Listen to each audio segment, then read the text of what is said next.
You know the old trail behind the lake, right? The one that everyone avoids now? Yeah, I've heard of it. But it's always seemed like a quiet place. I can't imagine why people would avoid it. There's a story about it. A dark one. It starts with a man named Thomas Greer. He was hired to be the caretaker of the trail back in the 1800s, long before the town was built up around it. His job was simple: clear the path when the snow fell, and light the lantern every night to guide anyone who might be traveling after dark. A lantern, why not just a torch or something? I asked myself the same thing when I first heard the story. But this lantern, it was special. The townsfolk believed it had a kind of power. The light it gave off wasn't ordinary.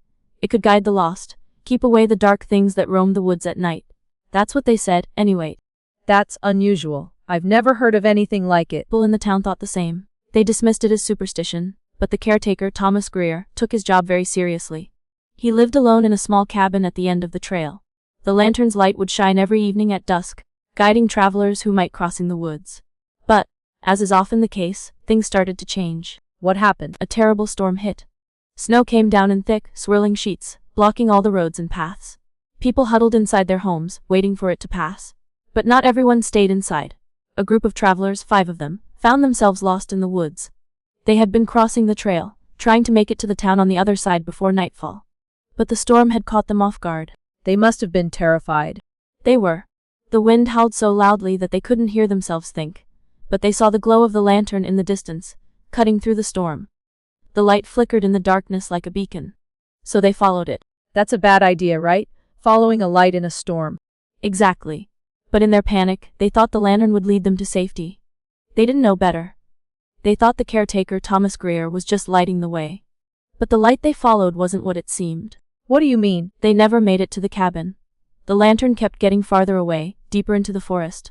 It led them off the trail and into the thickest part of the woods, a place where no one ventured. By the time the storm passed and the morning light broke through, their bodies were found scattered. What happened to them? Hard to say. Some were found huddled together by a tree, frozen in place as if they were trying to protect each other. Others were found mid-step, as though they had been running from something. But the worst part, there were no signs of struggle, no tracks leading to where they fell. It was as if the forest had swallowed them whole. That's terrifying. The townsfolk couldn't explain it. And there was no sign of Thomas Greer. The lantern, the one they had followed, was found hanging from a tree, far from the trail. Wait, the lantern, how did it get there? That's the question that no one could answer. It was found hanging, glowing faintly, just like it had been the night before. But it wasn't near the cabin. It wasn't anywhere near where the travelers had been. That doesn't make sense. No, it doesn't, and the worst part, Thomas Greer disappeared after that. What do you mean, disappeared? Did he run? That's the thing. No one knew. He never came back to his cabin. No one saw him leave. It was as though he just vanished. Do you think he did something to them? Some people thought that. They believed he had something to do with the travelers' deaths, that he lured them into the woods on purpose. Others believed he had lost control of the lantern, that whatever power it had taken him too. But the more people speculated, the darker the story became. And the trail, did they close it off after that? No one would use it anymore. But the stories didn't stop. On nights when storms would roll through, people claimed they saw the light again. The lantern would appear deep in the forest, swinging from one of the trees. It never stayed in one place, always moving, always farther away the closer you got. That's impossible. That's what I thought too. I didn't believe any of it. But here's the thing. A couple of years ago, I was driving by the lake during a snowstorm. The wind was fierce, and the roads were treacherous. I didn't want to risk the trail, but I figured I'd be fine on the main road. What happened? The lantern. Yes.